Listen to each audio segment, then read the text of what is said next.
우리 옆에 계신 분들과 함께 인사하겠습니다. 우리는 하나님의 일꾼입니다.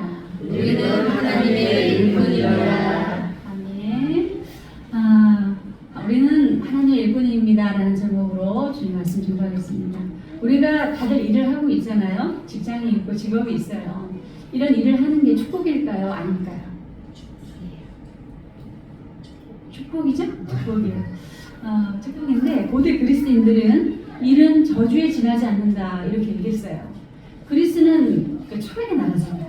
그러니까 일하지 않고 생각하는 걸 너무 좋아했어요. 그리스 철학자 아시는 분 혹시 이름 되실 수 있나요? 우리 그렇죠. 그리고 또 소크라테스, 플라톤 이런 사람들이 있어요. 아리스토텔레스는 일은 저주에 지나지 않는다 이렇게 얘기를 하면서 인간이 실업 상태에 있을 때 가장 진정한 가치 있는 삶이다 이렇게까지 얘기했어요. 그리고 노예가 되도록 태어난 인간이 따로 있다는 거예요. 그래서 지성을 마음껏 발휘하고 살아가는 사람들에게 노예는 보조적인 수단이다 이렇게까지 얘기했어요. 우리가 존경하는 아리스토텔레스가 좀 이렇게 인간을 좀 폄하하는 이런 이야기들도 좀 했다는 거예요. 그리스가 철학의 나라인 만큼 이 우리의 육체는 늘 먹어야 되고 일을 해야 되고 하다 보니까 영혼을 방해하는 존재라고 여겼습니다. 그래서 일에서 물러나 활동에서 물러나 사색과 명상에 충실하면 신의 경지에 이를 수 있다고 이렇게 얘기했어요. 그래서 그리스 참 많은 신들이 있죠. 여러 가지 신들이 있잖아요. 성경에는 그러나 그렇게 얘기하지 않습니다. 오직 인간만이 하나님께로부터 직무를 부여받았다고 해요. 땅을 정복하고 지배하고 다스리라 이렇게 얘기하고 계세요. 그래서 성경에서 말하는 일은 우리의 활동은 우리 인간이라는 우리의 존재를 존엄한 위치로 끌어올려주는 요소예요. 그래서 다산정여경 선생 아시죠? 그분이 하나님을 믿으셨어요. 예수를 영접하셨어요. 물론 우리나라가 그 당시에 들어왔던 기독교는 천주교입니다. 그러나 그때 하나님을 믿으셨고 세례명으로 요한이라고 받으셨어요. 정여경 선생님. 근데 그분이 이렇게 얘기했습니다. 일하지 않고 놀고 먹는 양반들도 서민들처럼 농사를 지어야 한다. 생산활동에 종사하지 않는 양반은 세상에서 없어져야 된다. 이렇게까지 극단적으로 얘기를 했어요. 우리나라에 직업이 몇 개나 존재할까요? 12,000개랍니다. 직업이. 일본은 25,000개. 미국은 31,000개. 확실히 다 나라가 크니까 직업이 많죠. 오늘 우리가 우리는 하나님의 일꾼인데 그 일꾼, 일에 대해서 그리스도의 일꾼에 대해서 이야기를 좀 나눠보겠습니다. 오늘 우리가 읽었던 본문의 내용은 하나님이 고린도 교회를 향해서 일꾼에 대한 정체성을 이야기해주고 계세요. 그러면서 교회 공동체를 세울 때, 하나님의 공동체를 세울 때 필요한 직무와 직분을, 은사를 나눠주신다고 얘기하고 있어요. 1절, 우리가 아까 4절에서 6절까지 읽었잖아요. 자, 1대 한번 읽겠습니다. 시작! 은사, 직분, 사역은 삼위 하나님으로부터 온다. 아멘. 4절에 보시면 은사는 여러 가지나 성령은 같고 그 은사는 성령이 주신다는 거죠. 직분은 여러 가지나 주는 같으며 사역은 여러 가지나 모든 것을 사랑 가운데 이루시는 하나님은 같다. 여기서 직분과 은사와 사역은 누가 주시는 거예요? 삼위 하나님이 주시는 거예요. 성부, 성자, 성령 삼위 하나님이 이렇게 주시는 거예요. 하나님이 처음에 세상을 창조하시면서 뭘 하셨어요? 일을 하셨죠. 첫째 날부터 여섯째 날까지 창조 활동을 하셨잖아요. 많은 것을 지으셨어요. 그리고 7일은 안식하셨고. 그러나 그때만 일하고 말으셨나요? 아니요. 하나님은 지금도 여전히 일하고 계세요. 여전히 보이지 않는 곳에서 일하고 계세요. 하나님이 세상을 창조하시고 창세기 1장 5절에 보시면 시작! 여호와 하나님이 동방의 에덴에 동산을 창설하시고 그 지으신 사람을 거기 두시니라. 왜 거기 뒀을까요? 에덴 동산을 경작하라고, 그 정원을 가꾸라고 할 일을 아담과 하와에게 주셨어요. 히브리 학자 키드너라는 사람이 이렇게 얘기합니다. 에덴 동산에 온갖 즐거움이 가득했지만 그 중에서 일하는 기쁨이 가장 컸을 것이다. 이렇게 추론해요. 동의가 되세요? 우리가 일하는 게 쉽지 않잖아요. 에덴 동산을 가꾸는 일은 정말 기뻤을 것이다라고 이렇게 추론을 합니다. 현재 우리도 하나님의 일꾼으로 모두 부름 받으셨어요. 뭐 그 시간이 각자의 시간이 좀 더 다를 수가 있지만 하나님께서 일꾼으로 부름 받으셨습니다. 하나님의 공동체를 경작하라고 우리 모두를 하나님께서 부르셨어요. 그래서 우리도 첫째 날부터 여섯째 날까지는 하나님의 패턴에 따라 열심히 일하는 거죠. 열심히 돈을 벌고 직장 생활을 하고, 그러나 7일은 어떻게 해요? 안식, 하나님 앞에 예배하는 거. 우리 주인 집사님 못 오신다고 그러셨는데 또 이렇게 또 예배를 나오셨어요. 오늘 뭐 계속 나오시다가 오늘 못 나오신다고 했는데, 이렇게 우리가 1일에서 6일 동안 열심히 직장 생활에서 일하고 7일에는 하나님을 예배하는 안식일을 꼭 가지는 것이 우리가 하나님의 패턴에 따라 살아가고 일을 하는 것입니다. 그래서 언제나 이 일이 우리에게는 기쁘고 영광스러운 일이어야 돼요. 아담과 하와에게 에덴 동산을 경작하라고 하나님 맡기셨을 때 얼마나 그들에게 그게 영광스러운 일이었어요. 마찬가지로 우리도 하나님의 교회, 가정 공동체 이렇게 불러주시고 하나님의 패턴에 따라 일하고 안식하라고 불러주셨기 때문에 너무나 영광스럽고 기쁜 일이어야 한다는 거죠. 우리가 하나님께로 배운 대로 일하시면 됩니다. 하나님께 배운 대로 일하시고, 또 우리 도누리교회는 이제 아기들이에요. 정민 권사님. 우리는 이제 아기로 시작을 해가지고 이제 잠재력도 발견해야 되고 또 은사도 발견해야 되고, 정말 아무것도 모르는 우리가 하나님께 이제 많은 것을 배우고 또 그 속에서 배운 대로 일꾼으로 세워져가는, 쓰임받는 그런 일이 우리가 이제 시작점에 있다는 거예요. 그런데 하나님의 일은 꼭 이 교회에서만 이루어지는 게 하나님의 일일까요? 그렇지 않아요. 다윗은 목동이었어요. 들에서 양치는 목동. 예수님은 뭐였죠? 가부를 만드는. 그렇죠. 그걸 뭐라 그래요? 목수.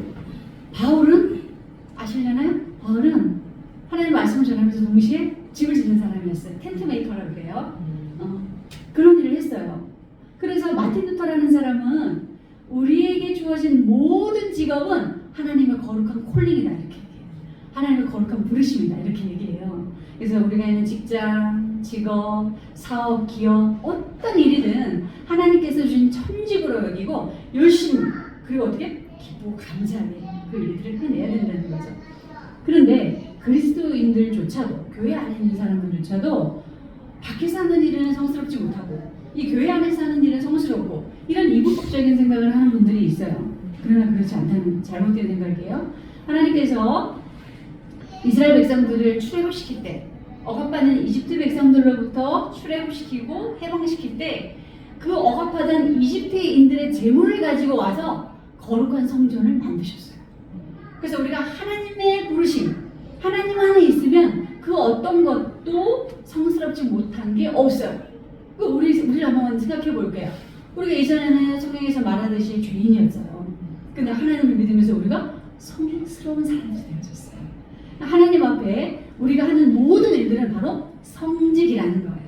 여기서 말씀을 전하는 저도, 또 각자 기업에서 직장에서 일하시는 모두에게도 그 일들이 하나님께서 허락하신 성직이에요.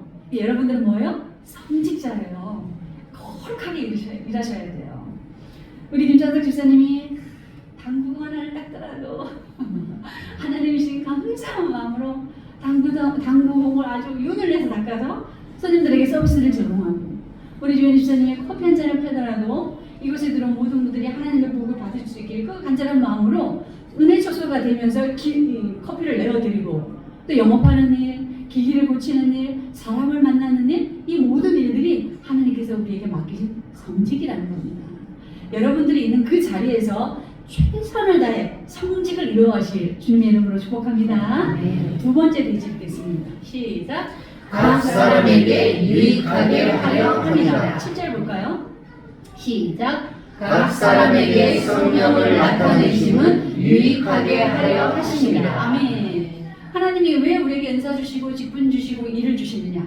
왜 주시느냐? 각 사람에게 유익하게. 특정한 사람만이 은사 받아서 하나님의 일을 하는 게 아니라 우리 모두에게 하나님이 주신다는, 각 사람에게, 각자에게, 각가에게 다 주신다는 거예요. 왜 이렇게 얘기하시냐면, 저 당시에 고린도 교회가 있었어요. 고린도 교회의 성도들은 자기들이 가지고 있는 은사가 마치 자기가 특별해서 받은 줄 알았어요. 그래서 은사는 독점해야 돼. 이런 마인드가 있었다는 거예요. 근데 하나님은 그건 틀렸다는 거죠. 특별해서 준 게 아니고 모든 사람, 교회 하나님 앞에 일꾼으로 부른 모든 사람들에게는 각자에게 모두에게 하나님이 은사와 직분과 직무를 맡긴다. 이건 개인의 우월성이 아니라 하나님께서 각자에게 골고루 주신다는 거예요. 우리는 우리 자신을 위해 사는 사람이 아니라 우리 모두는 하나님의 일꾼으로 부름 받았어요. 그래서 어떻게 해야 되냐면 누구에게나 유익을 주는 사람이어야 돼요. 유익하게 하려 하심이라잖아요. 유익을 주는 사람이어야 돼요. 빌립보서 1장 24절 시작. 내가 육신으로 있는 것이 너희를 위하여 더 유익하리라. 아멘. 이 하나님의 말씀 전했던 이 바울이라는 사도는 하나님께서 어느 날 그에게 천국을 경험하게 하셨어요. 천국을 봤어요. 천국을 보고 나니까 너무 아름답고 그곳에서 정말 살고 싶지만 그러나 내가 이 땅에 있는 예수님을 모르는 하나님을 모르는 사람들을 구원하기 위해서 이 땅에서 사람들의 유익을 위해 일꾼으로 남아있겠다고 저렇게 고백한 거예요. 마찬가지로 우리도 유익한 사람이 되어야죠. 우리 한 3초 동안 우리 자신을 돌아봅시다. 나는 어떤 사람인가? 내가 유익을 주는 사람인가? 아니면 무익한 사람인가? 그도 아니면 피해를 주는 사람인가? 어떤 사람인가? 만약에 여러분들에게 주변으로부터 칭찬과 인정이 있다면 여러분들은 분명히 공동체에 유익을 주시는 분들임에 틀림이 없습니다. 예수님이 우리를 구원하시고 천국을 주신 것처럼 하나님이 우리에게 때마다 철마다 우리에게 풍요를 주시는 것처럼 우리도 우리가 속한 공동체 안에서 실제적인 유익을 주는 사람이어야 돼요. 그래야 이 공동체가 성장할 수 있고 그래서 하나님이 우리를 부르신 거예요. 종종 공동의 유익보다 개인의 이익을 추구하는 사람들이 있어요. 하나님 주신 은사를 가지고 자신이 높아지고 막 인정받으려고 하는 사람들이 있다는 거예요. 그리고 자신의 이름이 막 알려지기를 원해요. 내가 특별한 사람이야. 막 이렇게 사용되어지는 경우들이 있어요. 그런데 성경은 그것을 엄중하게 금하고 있어요. 하나님의 것을 가지고 남용했을 때 그들의 생명뿐 아니라 그들의 후손까지도 씨가 마르게 하는 하나님의 저주가 있다는 거예요. 성경에 보면 엘리 제사장이라고 나옵니다. 엘리 제사장의 후손들이 씨가 말랐어요. 그리고 아나니아와 삽비라 같은 사람도 그 자리에서 즉사하는 일이 일어나요. 이건 뭐냐면 하나님께서 공동체의 유익을 위해 주신 은사나 직분이나 일을 개인의 이익을 위해 사용할 수 없다는 거예요. 그것을 우리에게 교훈하고 계세요. 저희 스승님이시기도 한 교수님이 어느 이제 제가 그때 참 기도를 열심히 할 때가 있었어요. 기도를 엄청 열심히 할 때가 있었는데 기도 부탁을 하시면서 이런 이야기를 하시더라고요.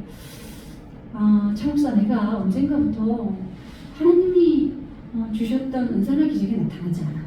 이렇게 얘기하시는 거예요. 그러면서 이제 교수님들은 말씀 전하러 많이 다니시죠. 본인의 교회가 없으니까.